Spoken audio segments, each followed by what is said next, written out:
You are listening to the Tricorder Transmissions and 5-Year Mission, Episode 7. And now, here are Craig and Jeff.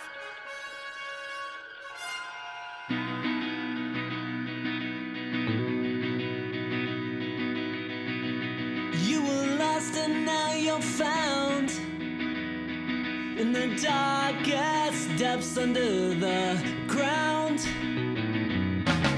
We were engaged, you disappeared. Not a single word in 5 years. But now you're real and you're alive. What have you done? Hey everybody, and welcome to another What Are Little Songs Made Of Wednesday. Today is episode number 7, and we are going to be talking about Noah's What Are Little Girls Made Of, which is on the Year 1 album. And we've got all 5 members of 5-Year Mission here with us yet again to discuss this track, so let's get to it.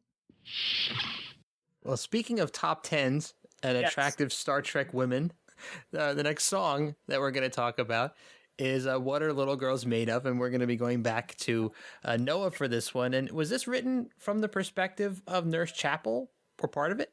Yeah, the first half of the song is from Nurse Chapel's point of view, and the second half of the song is from Andrea's point of view.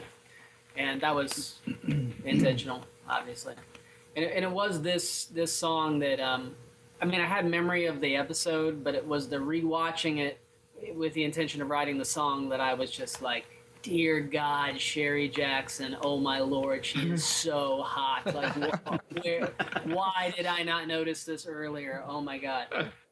So that was kind of an awakening moment in my life. It's defined almost every day since. Star Trek puberty. Right. So, That's so funny because on our commentary for this episode was the first time I kind of perved out in the middle of the commentary and started talking about how hot Sherry Jackson was. Yep. You have to. That's Noah's every day. She's number one on our list. Mine too. Yeah, yes, she's number one on our top 10 list. And there's a list. But it's being compiled. We haven't made a definitive list yet. I wasn't aware. We know our number one.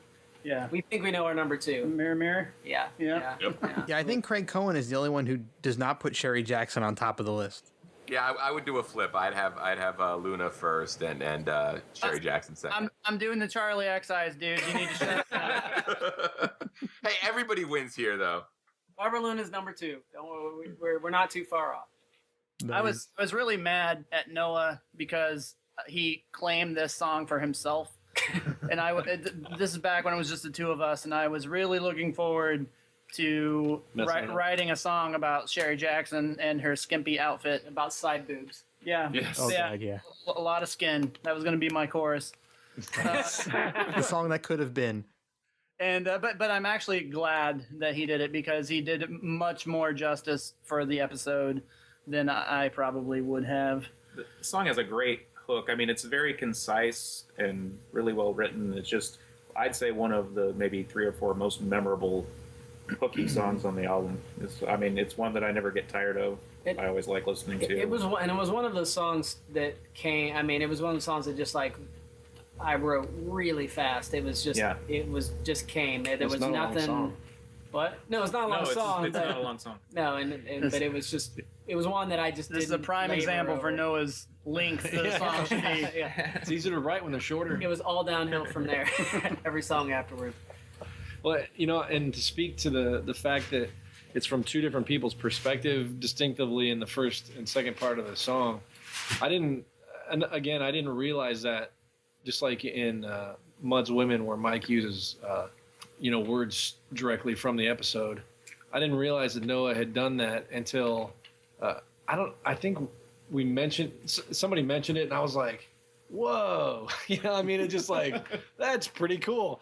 So I think that was plagiarism. Yeah, no. I think that was kind of a brilliant stroke to do that, to have that kind of dichotomy there. So I thought that was really cool. One of the cool things that I love about this band is I'll go back and watch episodes I haven't seen in a while after hearing our songs many, many times. And then I realize the references that you guys are making that I mean, I knew the words or whatever in the songs, but when I finally like rewatch the episode and see that in the episode, Like, that's what they were talking about. yeah, it's kind of a cool thing. Like it almost makes me feel like maybe what I think fans listening to our music go through sometimes when they get the references. People that have seen TOS a million times, and then suddenly they can see it a little differently after having listened to the song that we wrote for it. Yeah, Sure. How often does this one make the live rotations? pretty often. Yeah, it was on the list for a long We haven't time. played it as much recently. It's a nice, short, It's one of those peppy, things where fun, easy when one. we need something, that's fun and short, we just When we're at Star Trek Las Vegas and they say, play a song. We're like, Yeah, play a little song. girls. And to make sure they don't cut us off in the middle, we can play this one because it's Right. so short. Yeah. Yeah. Another thing that kind of happens with our songs, especially the year one songs, is after we've played them so many times, we start just goofing around and coming up with these other versions of them. Yeah. And this is one of the songs that we actually have another version of now that we haven't really done it live yet, but I have a feeling we'll do it at some We point do need to do that more often. because I know Noah What really version is likes. that? Like the slower. It's like the halftime. Oh, is that the slow one we version did for of the it. acoustic? We did Yeah. it in an Yeah. acoustic show at one time. No, we did the acoustic Yeah, the recording video. here. Oh, we did do that. Yeah, Did we for the release that Kickstarter video video. yet? No, Nah. we just gave it. We just We, haven't we done need it. we need to release that. But these are And by other we, matters. I mean I haven't done Yeah, anything. we're still talking about what our little girls made of. It's on topic. This song is also the prime example for the Noah chords. Yes. Yes. Every chord he plays on his guitar in the song is not like a normal chord. It's just like these funky. I'm really Jazz averse. chords. I'm really averse to pressing down the bottom three strings. I like to leave those bottom three strings as open as much as possible, No matter what key you're no playing. matter what key I'm in. And then there's me. I write a whole sounds song good. with bar chords and wonder why my wrist hurts. Guys, any final thoughts on this track? I love it. I will Love say that hopefully this doesn't get too blue, but we did at a Chicago Comic-Con find for those of you who are fans. Oh yeah. That's right. We did find the whatever 1960 Something. Eight, I think. 7 or 60. issue of Issue. Playboy where Sherry Jackson was bearing all, and we still have that somewhere. It's glorious. Yes. Yeah, we were very happy to have found Now, that. as I recall, I happened to see it because I was walking by this booth and it was like right there. Mm-hmm. And I went back and told Noah, and he And we immediately Scrambled. went and bought it. where is it? The guy running that booth knew what he was doing. knew Yeah, it. he did. Oh, that's great. Oh, you know what? This is one of those songs. I do a lot of high harmonies. I think this is one of the higher harmonied songs, like one of the songs with one of the higher harmonies. Oh in it. yeah. That you can hit live effectively. That is difficult to hit live. But you can do it. I can do it. It's one that I can actually hit live, but it's I quite often sing along to this live. Like a lot of our songs, I just play my part and very rarely like sing along if I didn't sing on the album. And this is one of the ones where I actually sing along on several lines. I think the only song that I do a high harmony on is Court Martial, in which I harmonize, do all the harmonies. Like I do Yeah. two harmonies outside the lead, and like there's a really high harmony in Year there. two, Yeah. Chris. Year two. Mm-hmm. Yeah, that's for These later. are other Sorry. matters. Off topic. But yeah, the something long forgot comes to my mind. I sing that along with that line every single time. Yeah. And Is that what you're saying? I have? Something long forgot comes to my mind. I also I have this bad habit when I initially, I'm more conscious of it now, but I've always had this bad habit of what my friend calls a dying quail when I sing.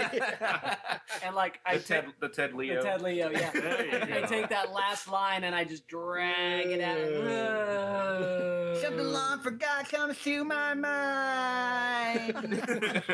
And the original demo of that has some just classic examples of Noah's dying quails on it. And there's your next band name. The dying Noah's- quail. Noah's Dying quail. dying. Thanks for coming out. Nice. All right, and that will bring episode number 7 to a close. Thanks as always for listening and providing all of your feedback out there on Facebook. It's been wonderful hearing from all of you. And if you have anything to say about any of the remaining songs on year 1, please let us know, and we would love to include some of your input on the show. And if you have any questions for the guys that you want to ask specifically, throw those out there, and we'll make sure that we get to answering them. So we will see you again next Wednesday for episode number 8. Thanks as always for listening. Inferiors do not serve.